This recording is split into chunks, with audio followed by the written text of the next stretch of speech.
Hi, it's Kent here. We're just going to answer another question that we commonly get asked in the clinic about what makes a good shoe and how to choose a good shoe. So there's a few basic features that we work through regardless of what shoe type you're wearing to select if it's a good shoe and will be appropriate for your foot. So the first thing, we'll use a running shoe as an example.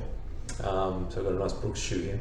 The first thing we look at is when we bend it end to end, where does the shoe bend? So your foot only bends at the toes, so the shoe should support this and only bend at the toes. If we try and bend it halfway down, it doesn't bend, but it bends really nicely through the toes section. The second thing we look for in the clinic is, does the shoe twist? And it should be really quite resistant to twisting. This helps to support and stabilize the foot and doesn't let the foot function excessively in twisting.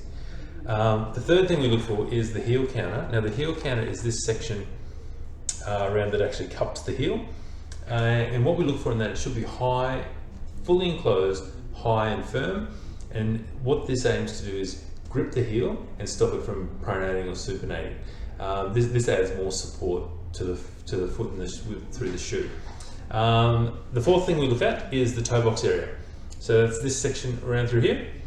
So this should be deep and roomy enough to fit your toes in without clawing or touching the top, and long enough so it doesn't touch the ends. On the fitting of the shoe, the length of the toe box should be a thumb width longer than your longest toe.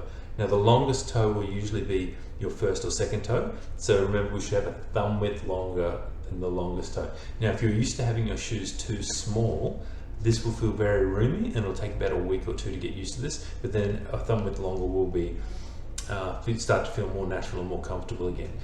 The main reason we do this is so we don't actually scrunch the toes up in the shoe or have the toes butt end to the end of the shoe.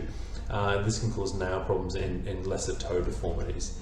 The next thing we look for is, how do we fasten the shoe to the foot?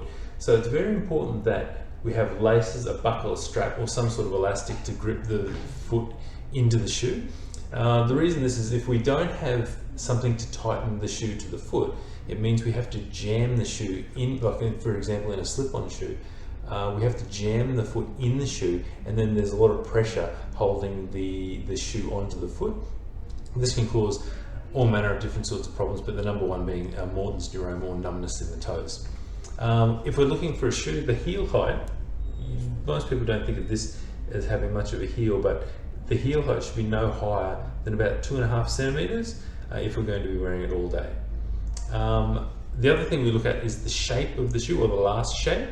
And that's basically the shape that the shoe is made on. And if you've got a curved foot, we usually put you in a curved lasted shoe, or a straight foot, we put you in a straight lasted shoe. So we try and match the last shape to the shoe. And finally, the other thing we look at is the quality of the midsole. So the midsole is, so we've got the orange section here is the outsole. This white section, if you can see it in the camera, is the midsole of the shoe. This should be solid and yet shock absorbing. So we basically, what we want to make sure is it's not too hard, not too soft. We don't want it to be too hard, so when we heel strike, there's too much pressure, but we don't want it to be too soft, so it wears out too quickly. So that is the basic rundown of what we look for in a good shoe. If you run some of your existing shoes through this test, you'll see that maybe the ones that aren't supporting your feet enough or aren't cushioning your feet enough are the ones that are going to cause you foot pain. Thanks.